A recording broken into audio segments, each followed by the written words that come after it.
여러분 안녕하십니까? 청소년 백신 접종을 향한 정부의 호소가 이제는 절박해 보입니다. 원래는 학생과 학부모의 뜻에 맡긴다고 했지만 오늘은 간절히 호소하고 강력히 권고한다고 했습니다. 그만큼 접종의 효과와 안전성을 장담할 만큼 데이터로 입증됐다는 건데요.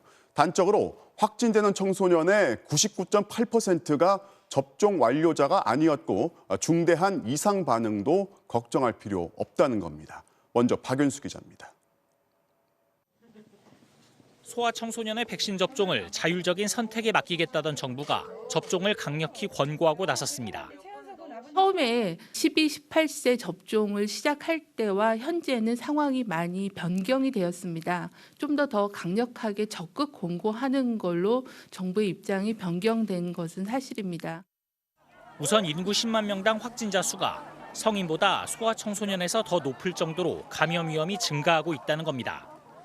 또 소아청소년의 경우 감염돼도 경증인 경우가 대부분이지만 위중증으로 가는 경우가 발생해 접종 필요성이 높아졌다고 설명했습니다. 청소년 확진자의 17%는 입원 치료를 받았고 11명은 위중증으로 악화됐는데 모두 미접종자였습니다. 델타 변이 이후에 입원율도 지금 현재 많이 증가되고 있는 측면들이 보이고 있습니다. 그래서 소아청소년이 지금까지 우리가 생각했던 코로나19 감염에서 안전하지만은 않다라는 부분. 고3과 16, 17세 접종을 통해 백신의 효과도 확인됐습니다. 인구 10만 명당 확진자 수가 12에서 15세는 10명 이상이었지만 접종률이 94% 수준인 18세는 4명에 그쳤습니다. 또 12에서 17세 확진자 3,320명 중 99.8%는 접종을 완료하지 않은 것으로 나타났습니다. 반면 12에서 17세의 이상 반응 신고율은 0.28%로 성인보다 낮았고 98%는 두통과 발열 같은 경미한 사례였습니다. 중대한 이상 반응인 아나필락시스는 12건, 심근염과 심낭염 5건이 발생했는데 현재는 모두 회복됐습니다. 접종의 이득이 코로나 감염이나 이상 반응 위험보다 훨씬 크다는 게 뚜렷해지고 있는 겁니다. 전체 대상자 중에 거의 40%까지는 장기적으로 감염될 수 있는 상황입니다. 접종을 하지 않으실 경우에는 최대 40% 정도까지의 소아청소년이 감염이 될 수 있는 상황이다. 정부는 내일부터 청소년도 예약 없이 당일 접종이 가능하도록 하고 다음 주부터 2주간 학교 단위 접종을 집중적으로 진행할 예정입니다. MBC 뉴스 박윤수입니다. 정부가 이 정도로 접종을 강하게 권하는 건 단지 학원이나 독서실을 가기 위해서가 아니라 청소년의 건강을 위해서라는 겁니다. 대신 지금의 반발을 수용해서 청소년 방역 패스 적용 시기를 늦추고 그 대상도 조정할 것으로 보입니다. 이어서 이준범 기자입니다. 청소년 방역 패스 도입 방침이 나온 지 일주일이 되어가지만 반발은 계속되고 있습니다. 국가인권위엔 청소년 방역 패스가 학습권과 인권을 침해한다는 진정이 접수됐고 위헌이라는 헌법 소원까지 예고된 상황. 사실상 백신 접종을 의무화하는 조치라는 게 학생과 학부모들의 불만입니다. 학원, 독서실, 스터디 카페, 도서관에 입장하려면 방역 패스가 필요하다는 것은 사실상 강제 접종이나 다름없습니다. 방역 패스 적용 대상도 일관된 기준이 없어 형평성에 어긋난다는 겁니다. 학원, 독서실, 도서관 등을 제한하면서 학생들이 많이 이용하는 백화점, 놀이공원, 종교시설 등을 제외하는 이유는 무엇인가요? 정부는 백신 접종이 의무화된 건 아니라고 강조하면서도 청소년 방역 패스가 접종 강요로 인식될 수 있다는 건 인정했습니다. 다만 방역 패스는 미접종자를 보호하기 위한 수단으로 이미 다른 나라에서도 적용되고 있다며 시행 전까지 보완하겠다고 밝혔습니다. 좀 더 개선할 수 있는 그런 부분들을 반영을 해서 이런 불안과 불편을 좀 줄일 수 있는 그런 대책 등을 관계부처 협의하면서 시행에 대한 준비를 진행하도록 하겠습니다. 일단 내년 2월로 예정된 방역 패스 시행 시기를 미루는 방안을 논의하고 있는 것으로 확인됐습니다. 2월 전 접종 완료를 위해선 이달 안에 백신을 맞아야 하는데 기말고사 기간과 겹쳐 일정이 촉박하다는 비판을 의식한 것으로 보입니다.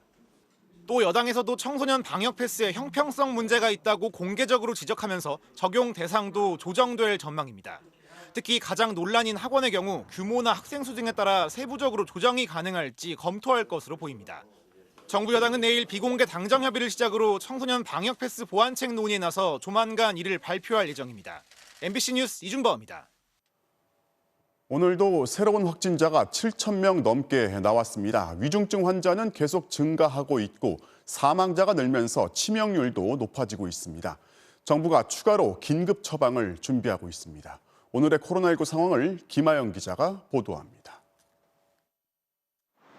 서울 서초구의 임시선별 검사소. 검사 대기표를 붙인 차량들이 끝이 보이지 않을 만큼 늘어서 있습니다. 의료진들이 쉴 틈 없이 검사하는데도 대기 시간은 1시간 반 이상 걸립니다. 주말에 여행을 갔다 와서 학교를 등교를 해야 되니까 혹시나 하는 마음에 안심하기 위해서 검사 받으러 왔습니다. 검사를 받으려는 시민들이 급증하며 서울시는 내일부터 대규모 검사소 4곳을 추가로 운영하기로 했습니다. 오늘 신규 확진자 수는 7,102명으로 이틀 연속 7,000명대를 이어갔습니다. 위중증 환자도 857명으로 증가해 또다시 최다치를 경신했습니다. 위중증 환자 급증에 사망자도 늘면서 치명률은 한 달 만에 0.3%포인트 증가한 0.94%까지 치솟았습니다. 백신 접종 효과가 떨어지면서 60세 이상 고령층 확진자 비중이 증가한 게 영향을 미쳤는데 실제로 고령층 비중은 2달 만에 19%에서 33%까지 상승했습니다. 여기에 오미크론 변이 감염자는 하루 새 20명이 넘게 발견돼 총 60명까지 증가했고 의심 사례도 8명 늘었습니다. 상황이 악화되자 정부는 오늘 코로나19 방역 긴급 장관 회의를 열고 방역 관리 태세를 최고 수준으로 격상하는 한편 60세 이상 고령층의 3차 접종 속도를 서둘러 달라고 요청했습니다. 엄중한 위기 국면을 맞고 있습니다. 전 부처가 다양한 역량을 총동원해서 방역 상황 안정화를 위해 전력을 다해야 할 때입니다. 앞으로는 해외에서 코로나19 백신 접종을 마친 외국인도 접종력을 인정해 국내에서 3차 접종을 받을 수 있게 됩니다. 정부는 다음 주부터 사적 모임 제한이나 방역 패스 확대로 인한 확진자 감소 효과가 나타날 것으로 보고 있는 가운데 추가적인 방역 강화 여부나 적용 시점도 논의 중이라고 밝혔습니다. MBC 뉴스 김아영입니다. 코로나 병상이 하도 부족하다 보니 아예 200개 넘는 병상 전체를 코로나 환자만 받겠다는 종합병원이 등장했습니다.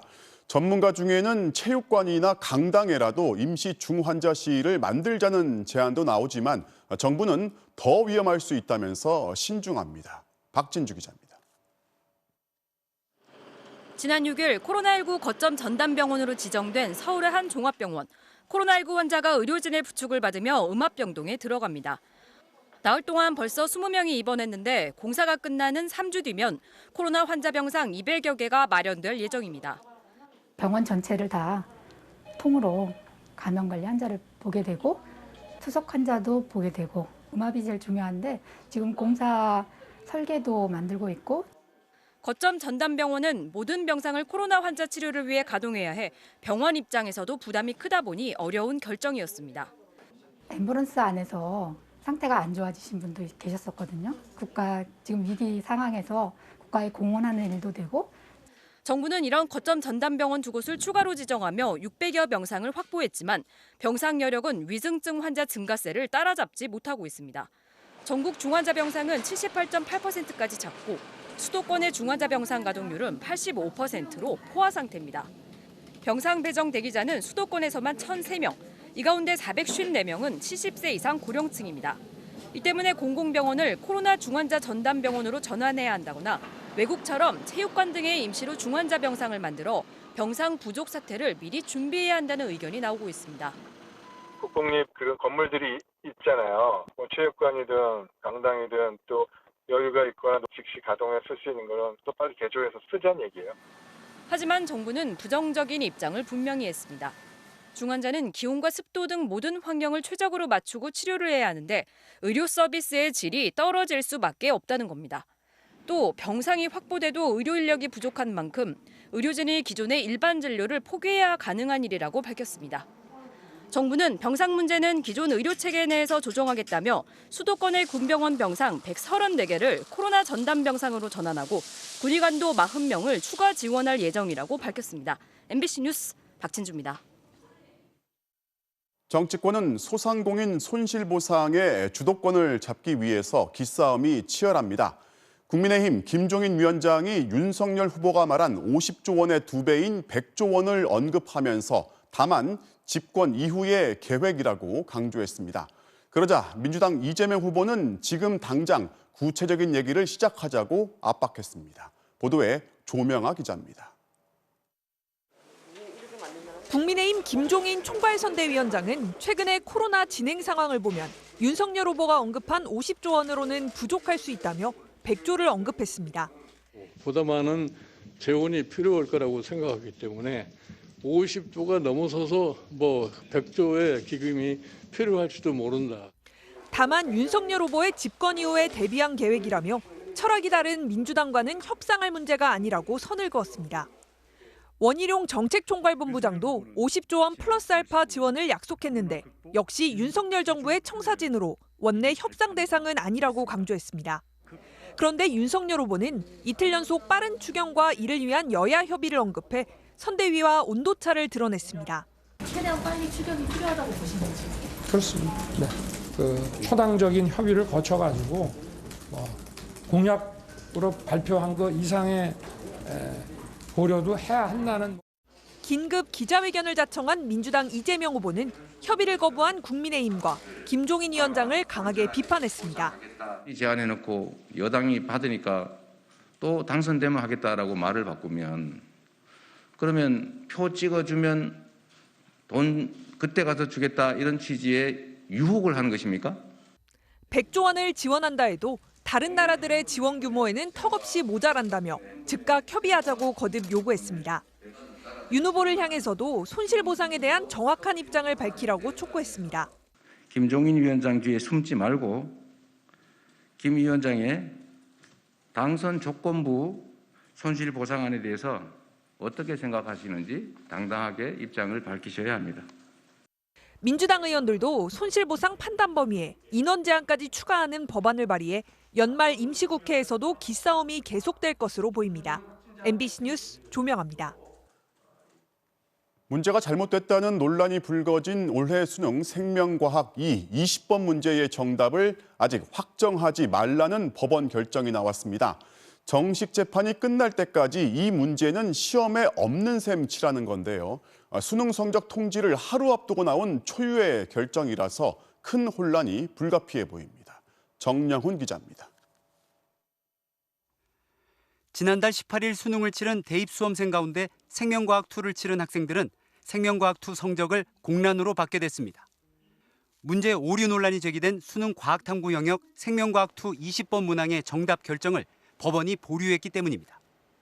법원은 해당 문항의 정답이 결정되면 응시생들에게 회복하기 어려운 손해를 줄 수 있다며 사상 처음으로 정답 효력에 대한 집행을 정지시켰습니다. 수능 응시생 44만 8,138명 가운데 생명과학2 과목을 푼 응시자는 6,515명. 성적 통지가 보류된 대상은 1.5%에 불과하지만 수시 모집 합격자 발표가 이달 16일, 정시 모집 원서 접수는 다음 달 3일 마감하는 만큼 대입 현장의 혼란은 불가피해 보입니다.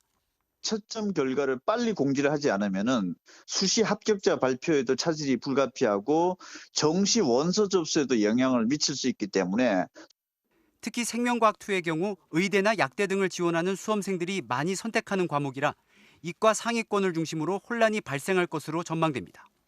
의대, 그러니까 자연계 최상위권 학과 의대나 이런 쪽에서 툴을 좀 쓰기 때문에 그런 학생들 정도 혼란스럽긴 할 거예요. 또한 법원이 대입 일정의 지장을 최소화하기 위해 본안 소송의 1심 판결이 나올 때까지만 정답의 효력을 정지하기로 했지만 1심 판결이 언제 나올지 또 재판 결과에 따라 당락이 바뀔 수도 있어 수험생의 불안이 커지는 상황입니다. 현재 생명과학2 20번 문항의 정답률은 24.6%.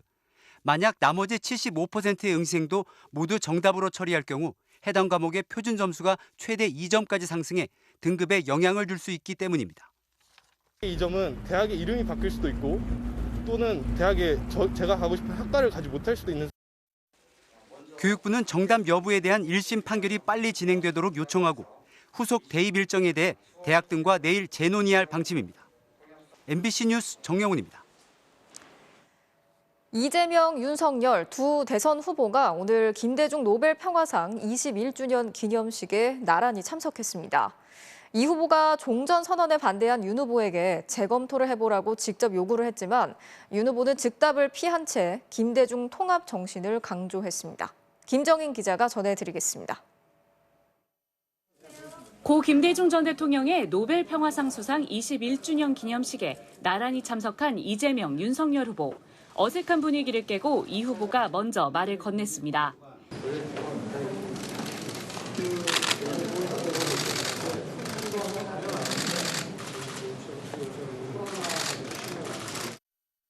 분위기가 잠시 누그러지는 듯 했지만 이 후보의 기념사가 시작되자 다시 굳어졌습니다. 안보 영향을 이유로 종전선언을 반대해온 윤 후보에게 입장 재검토를 직접 요구한 겁니다. 국민들의 67%가 종전선언에 동의합니다. 객관적 사실을 확인하시고 한번 전향적인 재검토를 요청드립니다. 이재명 후보는 우리는 전쟁 상태를 끝내야 한다. 종전선언을 넘어서 평화협정으로 가야 한다며 종전선언의 당위성을 거듭 강조했습니다. 윤석열 후보는 즉답을 피한 채 김 전 대통령 업적을 기리는 데 집중했습니다. 정치 보복을 하지 않았다. 사회 안정망을 구축했다며 DJ 통합 정신을 강조했지만 종전선언 언급은 없었습니다. 대통령이 되신 후에는 그 어떤 정치 보복도 하지 않고 모든 정적들을 용서하고 화해하는 성인 정치인으로 국민 통합을 이루 가셨습니다. 이 후보는 앞서 당 정당혁신위에 참석해 지난해 총선 당시 논란이 됐던 기상천외한 위성정당은 못 만들게 하라고 주문하며 정치개혁에도 고삐를 당겼습니다. 윤 후보는 한국경영자총협회를 찾아 최저임금 인상, 근로시간 단축, 중대재해법 등에 대한 기업들의 애로사항을 들은 뒤 일자리에 수요 공급 불일치를 바로잡겠다고 답했습니다. 정의당 심상정 후보는 군 병사에게 최저임금 수준의 급여를 보장하는 등의 군장병 공약을 발표했고 국민의당 안철수 후보는 국회 노동개혁 토론회에 참석했습니다. MBC 뉴스 김정인입니다. SNS에 올린 각종 폄하성 언급으로 논란에 휩싸였던 국민의힘 노재승 공동선대위원장이 결국 사퇴했습니다. 오전까지만 해도 윤석열 후보는 다소 시간이 걸릴 것임을 시사했지만 여론이 계속 나빠지자 노 위원장의 사퇴를 선택했습니다. 이 소식은 이기주 기자가 취재했습니다. 관점에 따라 5.18을 폭동으로 볼 수도 있다는 내용의 영상을 SNS에 올린 사실이 드러나 논란이 불거진 지 사흘 만에 국민의힘 노재승 공동선대위원장이 결국 사퇴했습니다.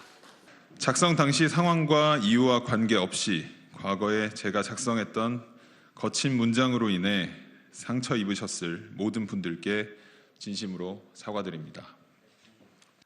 오전까지만 해도 노 씨는 사퇴 의사가 없다는 입장이었고 윤석열 후보 역시 노 씨의 발언들을 구글링하고 있다며 조급하게 보지 말라고 말했습니다. 어떻게 좀 거치가 결정이 된 걸로 봐야 됩니까? 글쎄 오늘 하루 좀 지켜보십시오. 네. 노 씨를 추천한 권성동 사무총장은 이미 사과를 하지 않았냐며 앞으로의 행보를 지켜보자고도 말했습니다. 하지만 김종인 위원장의 직할 조직인 총괄상황본부가 오전 회의에서 노 씨를 즉각 사퇴시키는 방향으로 가닥을 잡으며 기류가 바뀌었습니다. 오후에 방송 예정이었던 노 씨의 정강정책 연설이 취소됐고 김 위원장도 사실상 사퇴를 압박했습니다. 과거 문제 때문에 소위 다들 일단 취소를 갖다가 했던 그런 사례가 있기 때문에 그 기준에서 처리되지 않을까 이렇게 생각을 해요. 당 지도부 내에선 김성태 전 의원과 하믹병 씨에 이어 2030 영입인사마저 조기에 낙마하면 부담이 너무 크다는 주장과 그렇다고 노 씨를 유임시킬 경우 호남을 향해 보여온 말과 행동의 진정성이 모두 부정될 수 있다는 주장이 맞섰던 것으로 알려졌습니다. 하지만 마스크 착용을 주장하는 국민들을 향해 우매하다고 표현하고 기본소득을 비판하며 국민을 개돼지로 표현한 SNS 글이 추가로 알려지면서 논란은 걷잡을 수 없이 커졌습니다. 5월 단체들이 노 씨의 즉각적인 사퇴를 요구한 것도 큰 영향을 미친 것으로 보입니다. 계속된 영입인사 낙마에 국민의힘은 검증 실패를 인정하며 선대위 인사에 대한 검증을 강화하겠다고 밝혔습니다. MBC 뉴스 이기주입니다. 출산율이 빠르게 감소하면서 지난해 처음으로 우리나라 인구가 줄어들기 시작했죠. 이 속도가 점점 가팔라지면서 50년 뒤에는 지금보다 30% 정도 줄어들 거라는 암울한 전망이 나왔습니다. 생산 인구는 반토막이 나고 인구의 절반이 60대 이상이 되는데요. 이런 급격한 변화에 우리는 어떻게 대처를 해야 할까요? 먼저 김세로 기자의 보도부터 보시겠습니다. 올해 우리나라 인구는 5,175만 명, 작년보다 9만 명 줄어듭니다. 사망자가 출생아보다 많아진 데드크로스가 작년에 처음으로 나타났는데 이 추세가 2년 연속 이어진 겁니다. 이미 시작된 인구 감소, 속도는 점점 빨라집니다.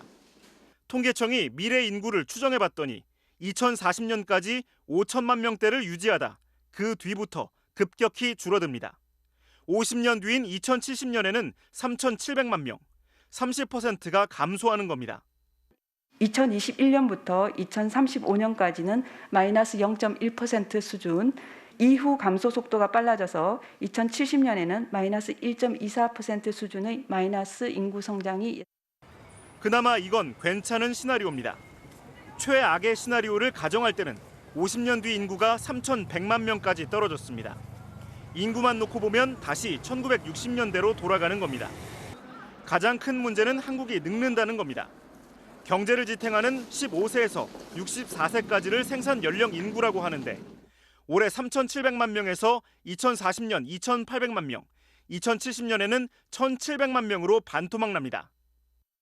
반면 65세 이상 고령 인구는 현재 800만 명에서 불과 50년 뒤 1,700만 명으로 2배 넘게 늘어납니다. 전체 인구를 나이에 따라 한 줄로 세울 때 가운데 값은 지난해 43살이었지만 2070년에는 62살이 됩니다. 한국 사회의 주류 연령대가 40대에서 60대로 이동하는 겁니다. 경제 성장이라고 하는 거는 크게 기대하기 어려운 그런 상황이 오는 거고, 그리고 인구가 준다는 건 또 시장이 줄어든다는 얘기거든요. 인구 피라미드의 변화는 극적입니다. 1960년대에는 삼각형 모양, 현재는 항아리 모양이지만 50년 뒤에는 버섯 모양으로 바뀝니다. MBC 뉴스 김세로입니다. 자, 앞서 보신 것처럼 15살부터 64살까지 생산 연령 인구가 반토막이 나면 당연히 경제 타격도 불가피하겠죠. 인구 감소라는 이 돌이킬 수 없는 현실 앞에서 어떻게 대처를 해야 하는지 이정은 기자가 그 실마리를 찾아봤습니다. 젊은 사장이 이끄는 회사에 인턴으로 입사한 노인. 헐리우드 영화 인턴은 열정의 30대 사장과 연륜의 70대 인턴 사원이 함께 일하며 서로를 이해하는 이야기입니다. 어쩌면 이 모습이 모두의 미래가 될지도 모릅니다. 반도체 대기업을 다니다 2년 전 퇴직한 59살 박상권 씨. 최근 다시 사회적 기업에 취업했습니다. 실내에서 LED 조명으로 농작물을 키우는 기계를 파는 회사입니다. 박 씨를 채용한 사장님은 3살 어리고 함께 일하는 동료는 딸뻘입니다. 제 경험과 역량을 전수를 해서 성과를 낼 수 있겠다라고 생각을 했는데 근무를 해보니까 제가 오히려 요즘은 배우고 있죠. 월급 100만 원에 4대 보험 보장. 원래 다니던 대기업에 비하면 보잘것없지만 자신의 경험을 더 귀하게 써주는 곳이라 소중합니다. 스타트업 기업에서 제 역할이 틀림없이 있더라고요. 그래서 자존감의 회복이랄까요? 그런 부분은 많은 도움을 받았다고 확신하고 있습니다. 생산 연령 인구 감소는 먼 미래의 이야기가 아닙니다. 당장 10년 뒤 320만 명이 줄어듭니다. 지금은 청년들의 취업난이 문제이지만 곧 일본처럼 일할 사람이 없어 문제가 된다는 뜻입니다. 2005년 전 세계에서 가장 먼저 초고령 사회로 진입한 일본. 일할 사람이 모자라 정년을 대폭 늘렸습니다. 지난 4월 정년 70세를 보장하도록 법을 바꿨습니다. 기업들은 더 적극적입니다. 가전제품 판매 업체의 노지마는 작년에 정년을 80세로 늘렸는데 지난달 아예 이것마저 없앴습니다. 백발 노인들이 최고 실적으로 판매왕에 오르기도 합니다. 彼は今日も売り場に立ち続けています。 불과 4년 뒤 초고령 사회로 진입하는 한국. 전문가들은 한국도 이제 정년 연장을 논의해야 한다고 지적합니다. 2032년까지 부산시 인구 하나가 빠져요. 그러면 지금 당장은 우리는 인구 변동을 못 느끼지만 이게 서서히 지나면서 10년이 딱 지나고 나서 보면요. 노동시장의 인구가 너무 없어가 되는 거예요. 1971년 102만 명이 태어났는데 올해에는 26만 명이 태어났습니다. 50년 만에 4분의 1로 출생아 수가 떨어진 겁니다. 우리는 인구 감소의 재앙을 막을 수 있을까? 나이 많은 사람은 물론 여성 그리고 이민자들까지 다 함께 일할 수 있는 사회를 만드는 건 이제 우리 모두의 숙제입니다. MBC 뉴스 이정은입니다.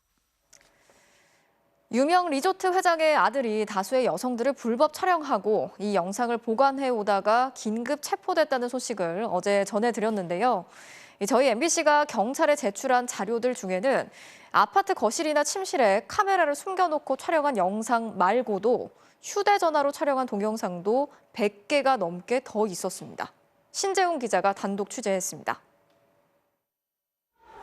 어제 오후 5시쯤 인천국제공항 지하 주차장.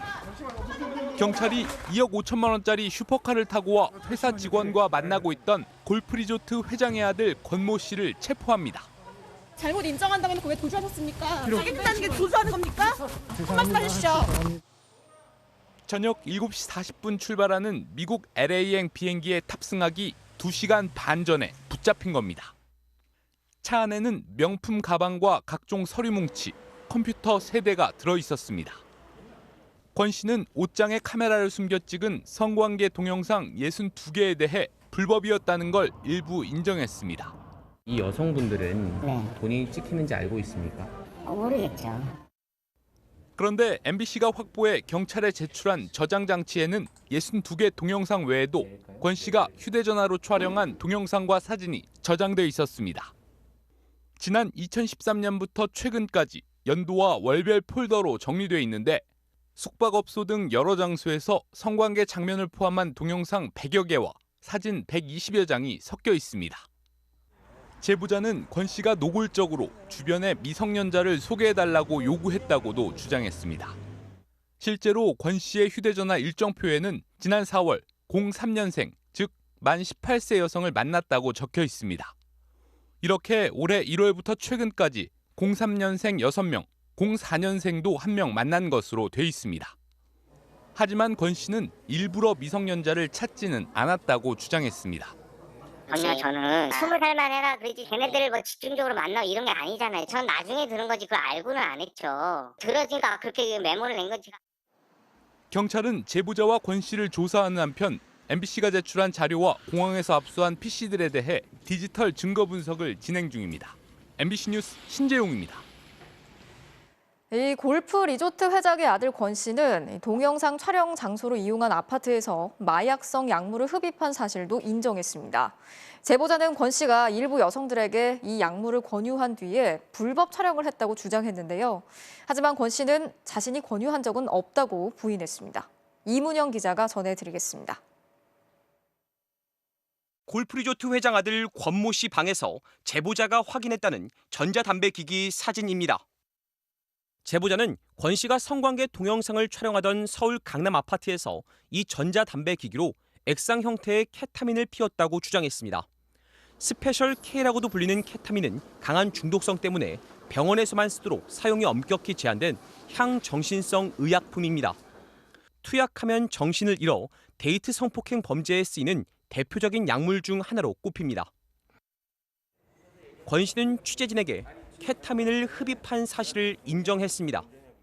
케타민이 센 게 아니고요. 이제 액상 담배 같은 건데요. 마취약이잖아요. 오래 좀 쳐놓고 신경을 몇 번 하는 게 다예요. 수면제식으로 생각해서 저는 그러고 만 거지.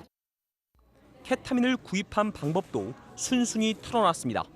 동생들이 사왔던 것 같아요. 아는 애들이 있대요. 실장 하나가. 돈은 선생님께서 주셨고요. 아니, 당연히 뭐 지가 원할 땐 지가 냈을 거고 제가 냈을 거고 이제. 케타민 투약이 합법인 줄 알았다고 주장했습니다. 그래서 합법으로 들었어요. 이거 안전한 거야? 그럼 그걸 한 번씩 그냥 갖고 와봐 이렇게 된 거예요. 제보자는 권 씨가 여성들이 담배를 피우려고 하면 베란다에 나가지 말고 안에서 피우라는 등의 방식으로 케타민이 든 전자담배를 건넸다고 주장했습니다. 경찰에 따르면 동영상 속 일부 여성들은 의식을 잃은 듯한 모습인 걸로 확인됐습니다. 권 씨는 일부 여성들과 케타민을 피웠지만 그들 스스로 피운 것이지 자신이 속이거나 권유한 건 아니라고 주장했습니다. 모르고 한 적은 없죠.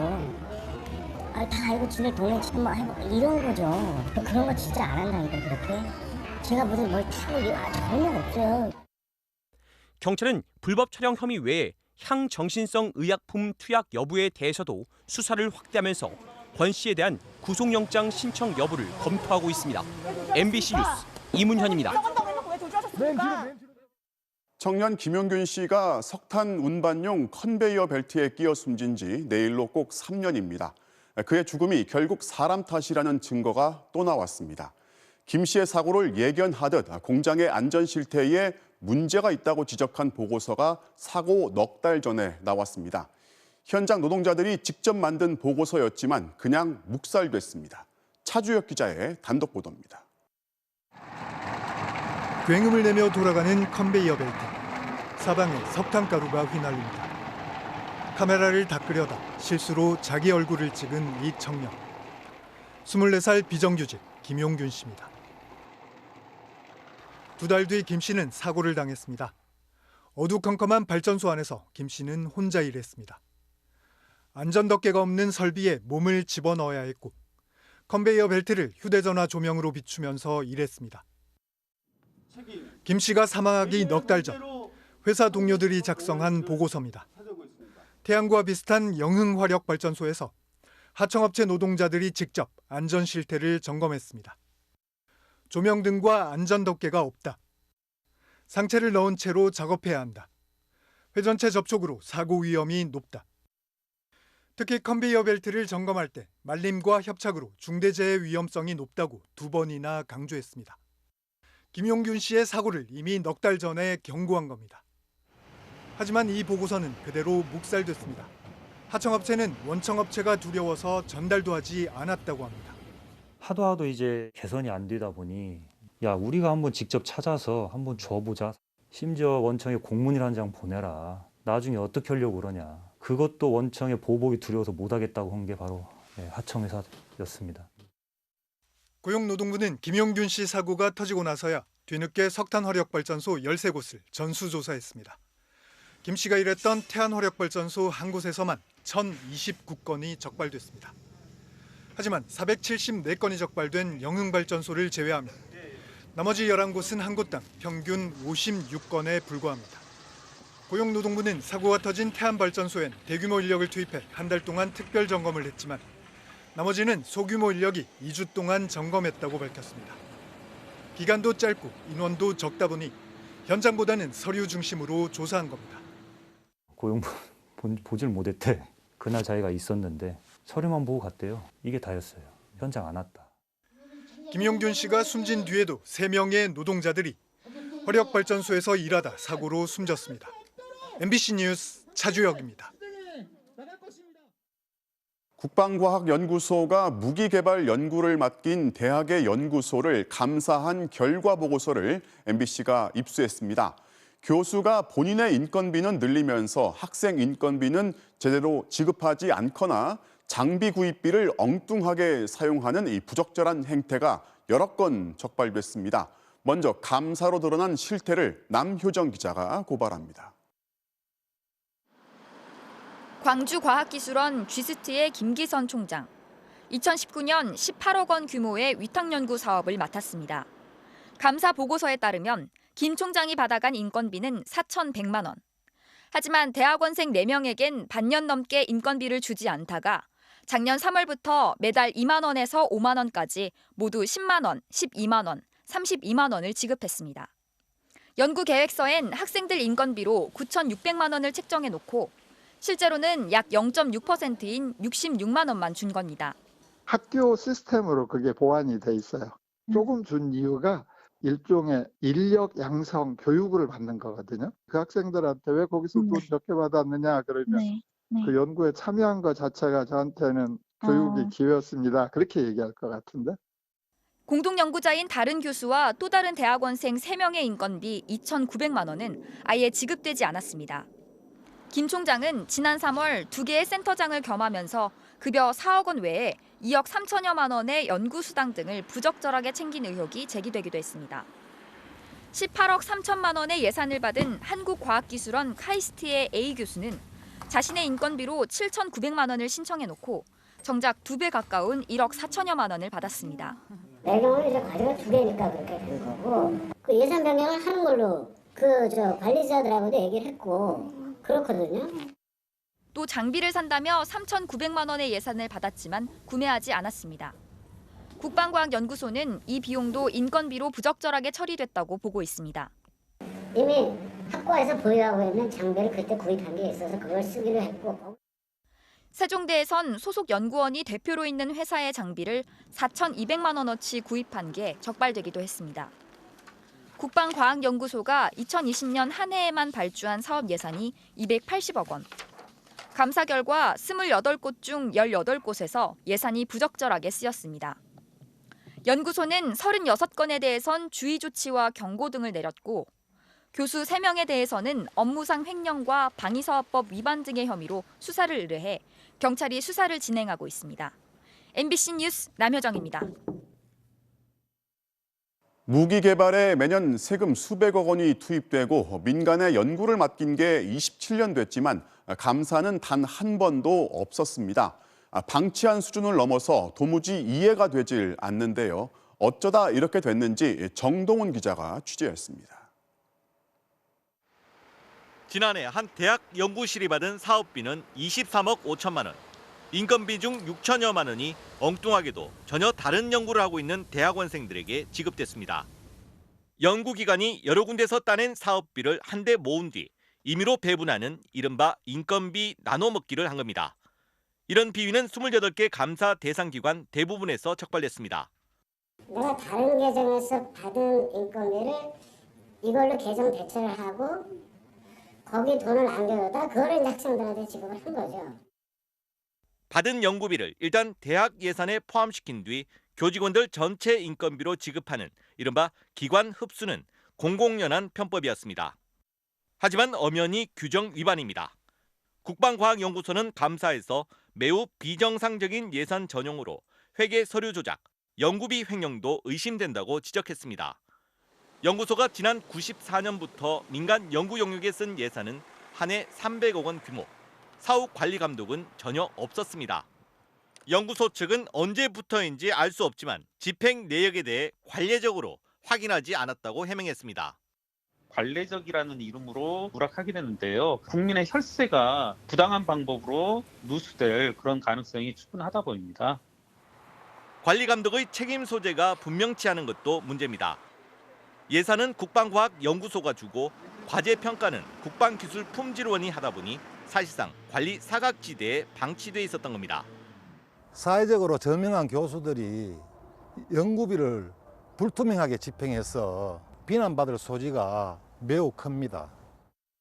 상급기관인 방위사업청은 감사를 강화하는 등 보완책을 마련하겠다고 밝혔습니다. MBC 뉴스 정도훈입니다. 지난 9월 홍익대에서 한 미대 교수가 학생들을 상대로 성희롱을 저질렀다는 폭로가 나왔었죠. 이 교수는 근거 없는 음해라고 반박하면서 억울하다고 대자보까지 붙였는데요. 하지만 홍익대는 성비위가 인정된다면서 이 교수를 인사위에 회부하기로 했습니다. 김건휘 기자가 취재했습니다. 올해 작가상까지 받은 홍익대 미대의 A 교수. 지난 9월 최소 10명 이상의 학생들이 A 교수로부터 성관계를 요구받는 등 성희롱을 당했다고 폭로했습니다. 너랑 나는 언젠가는 하게 될 것 같은데 그냥 차라리 오늘 날짜를 잡자. 피해자 모임은 폭로 이후 31건의 추가 피해가 접수됐다고 밝혔습니다. 하지만 당사자인 A 교수는 아무리 생각해도 공격받을 이유를 모르겠다며 결백을 호소하는 대자보를 붙였고 일부 학생들은 A 교수를 옹호하는 기자회견을 열었습니다. 2달간의 조사 끝에 홍익대 측은 성비위가 인정된다며 A 교수를 인사위원회에 회부하기로 했습니다. 이제 파면 외에 선택지는 없으며 A 교수의 파면을 더 이상 기다리지 않을 것입니다. 학생들은 학교 측이 조사 과정에서 피해자들을 비난하며 2차 가해를 저질렀다며 고위 교직원들의 육성을 공개했습니다. 수시 앞두고 홍보만 막 나가고 있는데 이렇게 탁 터뜨려버리니까 허위 맥이 쭉 빠져버립니다. 몇천만 원 이상씩 학교 홍보를 하고 있는데 여러분 등록금으로. 인사위에 회부된 A 교수는 현재 휴직 중입니다. A 교수는 입장문을 내고 학교 측이 성비위라는 포괄적인 표현 외에 어떤 혐의가 인정된 건지조차 알려주지 않았다면서 자신의 일정과 카드 내역 등을 제출하며 결백을 입증했는데도 전혀 받아들여지지 않았다고 반박했습니다. MBC 뉴스 김건희입니다. 대낮 부산의 한 오피스텔에서 불이 나서 소방관과 주민 등 21명이 다쳤습니다. 기계식 주차장 지하에서 시작된 불은 외벽을 타고 순식간에 꼭대기까지 번지면서 피해가 커졌는데요. 이번에도 불에 잘 타는 외장재죠. 이른바 드라이비트가 문제였습니다. 김윤아 기자가 취재했습니다. 건물 1층에서 조금씩 연기가 피어오릅니다. 행인이 건물 안쪽을 쳐다보는 순간 폭발음과 함께 시커먼 연기가 터져 나옵니다. 뒤이어 시뻘건 불길이 뿜어지며 1층 주차장이 화염에 휩싸입니다. 오늘 오전 11시쯤 부산 동래구 안락동의 한 오피스텔에서 불이 났습니다. 지하 기계식 주차장에서 시작된 불은 차량 4대를 태우고 건물 외벽을 태우며 꼭대기인 9층까지 번졌습니다. 시커먼 연기가 나더라고요. 펑 소리는 엘리베이터에서 불이 많이 나니까 그쪽으로 물을 쏘더라고. 오피스텔 안에 있던 2살배기 아기와 엄마 등 입주민 8명이 옥상으로 대피했다가 가까스로 구조됐고 지하 주차장에서 작업을 하던 노동자 2명도 구조됐습니다. 이 과정에서 119 구조대 2명이 추락해 중상을 입는 등 소방대원 4명이 다쳤고 주민 17명이 연기를 마셔 병원으로 옮겨졌습니다. 주차타워 보수공사예요. 거기서 뭐 잘못됐는지 펑소리가 나고 이제 거기서부터 불이 번졌다고 하더라고요.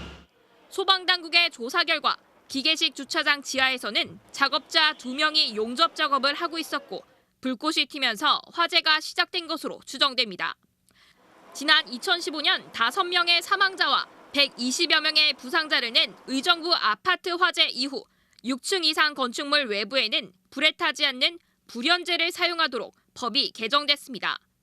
2017년 지어진 이 오피스텔은 준불연제를 사용해 법적으로 문제는 없었지만 불은 이번에도 급속히 퍼져나갔습니다.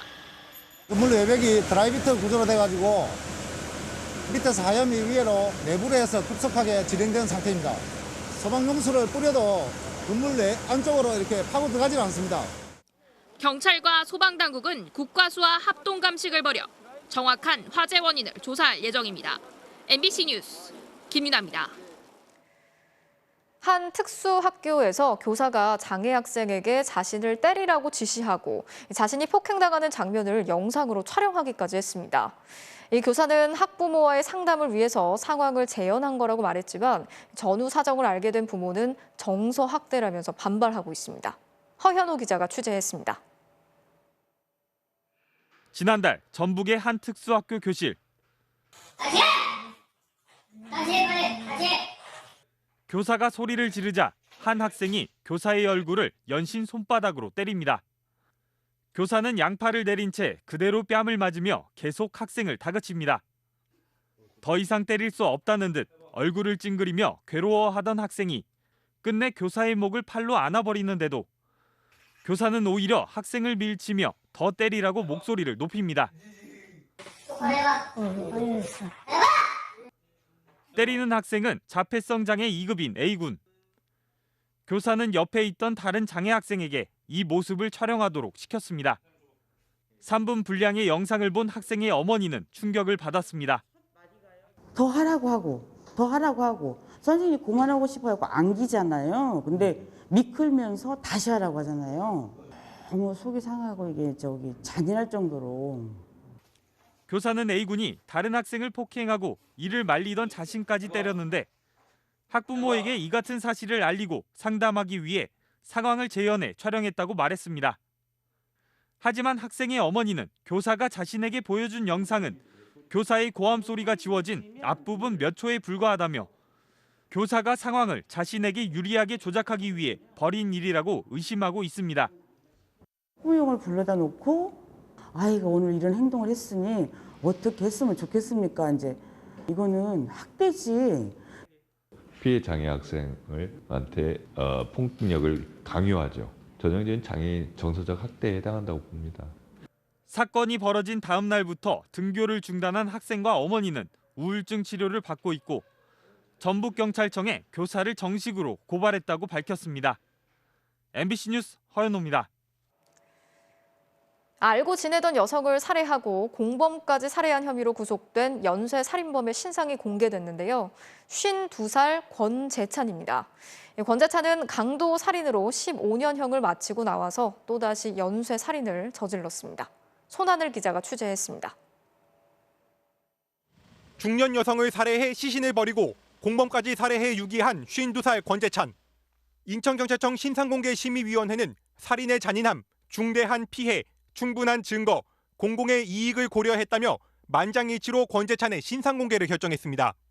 권재찬은 살인한 여성의 신용카드로 수백만 원을 인출했습니다.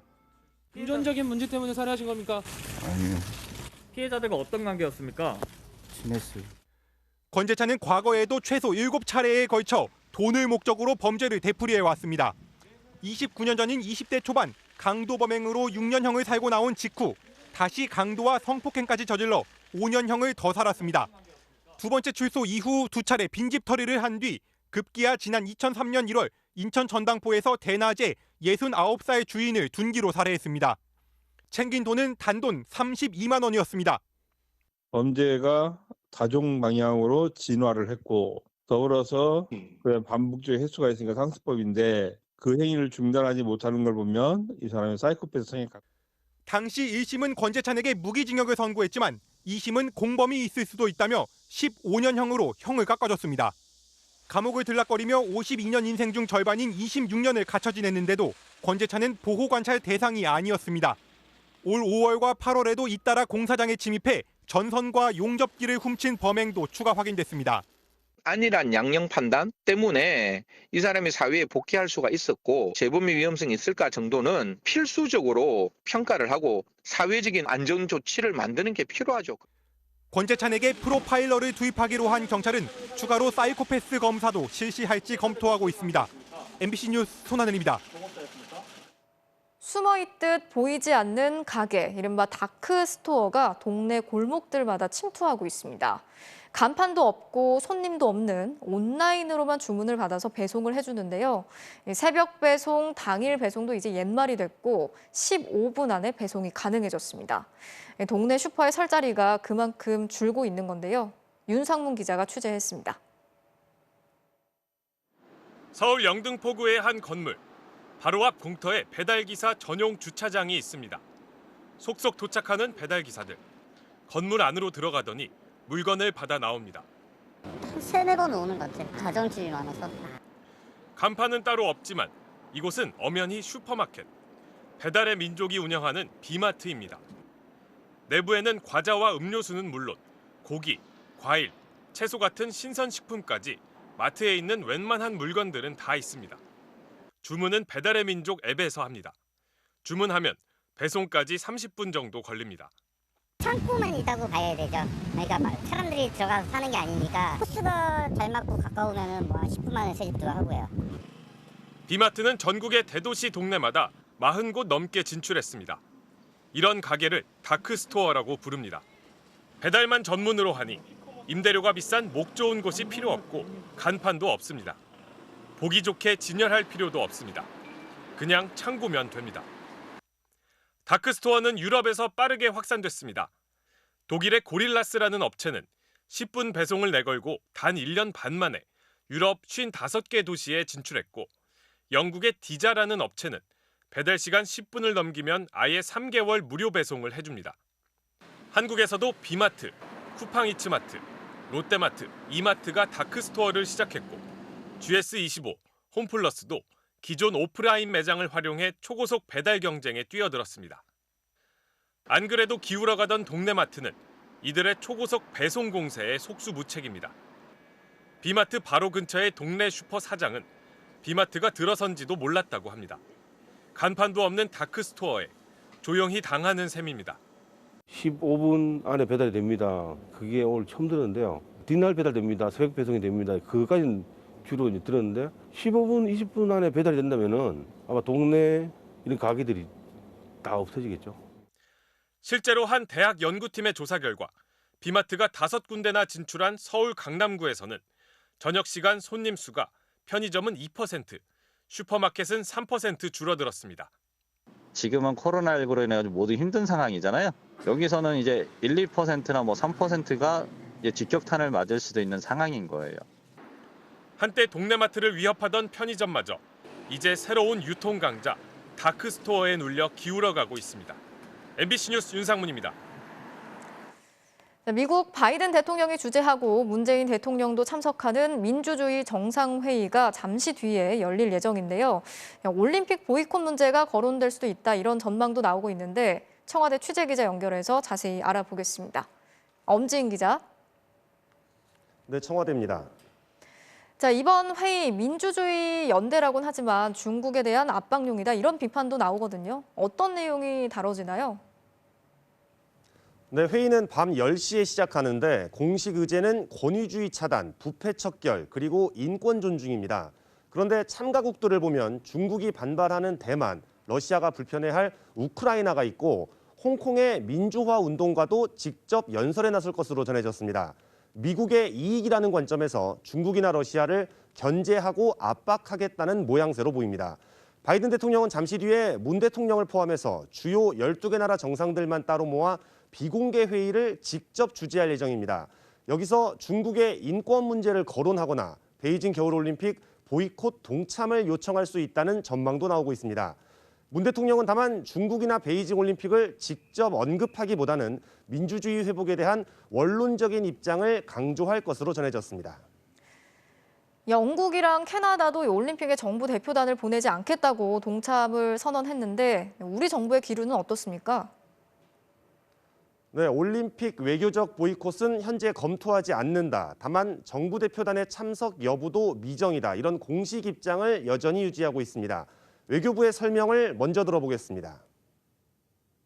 베이징 동계올림픽에 우리 정부 대표 참석 문제와 관련해서는 아직 결정된 바가 없습니다.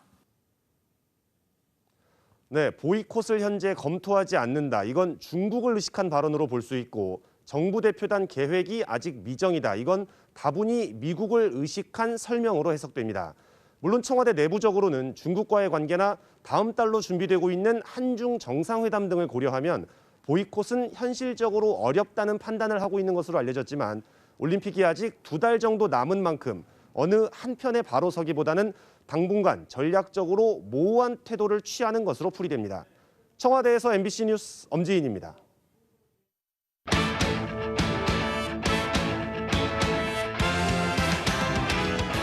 목요일 밤 스포츠 뉴스입니다. 올해 국내 프로야구가 추신수 선수의 가세로 뜨거웠다면 내년엔 이 선수 때문에 더 뜨거워질 것 같네요. 류현진 선수의 옛 동료 푸이그를 키움 히어로즈가 전격 영입했습니다. 이명록 기자입니다. 야시엘 푸이그가 전격 한국행을 선언했습니다. 행선지는 키움. 연봉은 상한선인 100만 달러, 우리 돈으로 11억 7천만 원입니다.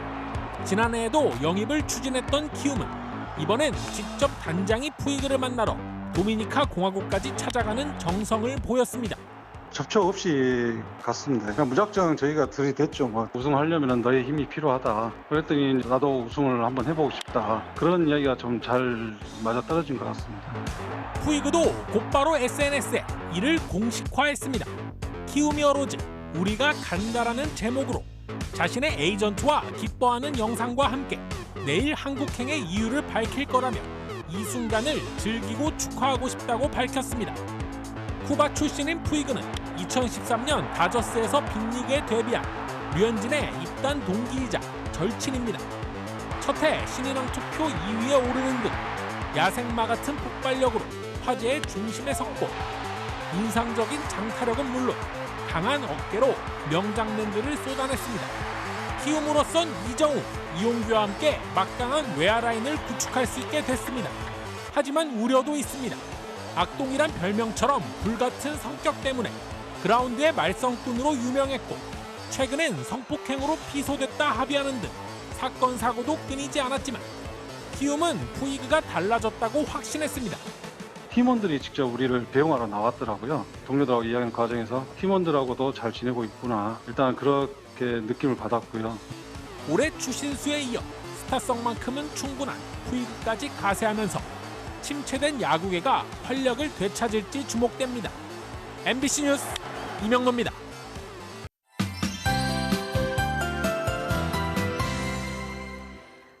꽃이 잔뜩 흐립니다. 내일 서울 등 서쪽 지방은 온종일 먹구름이 가득할 텐데요. 이 새벽부터 낮 사이에는 서해상에서 비를 머금은 구름대가 다가와서요. 5mm 미만의 비를 살짝 뿌리겠고요. 강원 영서 북부는 비 또는 눈이 내리겠습니다. 그래도 비가 하루 종일 오는 건 아니어서 오후에는 대부분 그치겠습니다. 이렇게 비가 와도 계속해 온화한 공기가 들어오면서 내일 서울의 낮 기온 11도까지 오르는 등 초겨울답지 않게 포근한 날씨가 이어질 전망입니다. 또 미세먼지가 말끔히 씻겨 내려가기는커녕 밤에는 오히려 국외 미세먼지가 들어오겠는데요. 내일 서울을 비롯한 수도권 지방부터 농도가 짙어지겠고요. 모레는 더 많은 지역에서 공기가 탁해질 전망입니다. 내일 출근길 충북과 경상도 내륙에서는 옅은 안개가 끼겠습니다. 또 서쪽 지방은 종일 흐린 가운데 동쪽 지방은 가끔씩 구름만 지나겠습니다. 아침 최저 기온은 오늘보다 2도에서 6도가량 높겠는데요. 서울 5도, 안동 1도, 광주 6도가 되겠고요. 낮 최고 기온은 서울 11도, 대전 12도, 제주와 부산이 17도까지 오르겠습니다. 주말 동안에는 비 소식 없이 구름만 지나겠고요. 다음 주 월요일 아침 서울이 영하 6도까지 떨어지면서 올겨울 들어 가장 추워지겠습니다. 날씨였습니다. 12월 9일 뉴스데스크 마치겠습니다. 오늘도 함께해 주신 여러분 고맙습니다.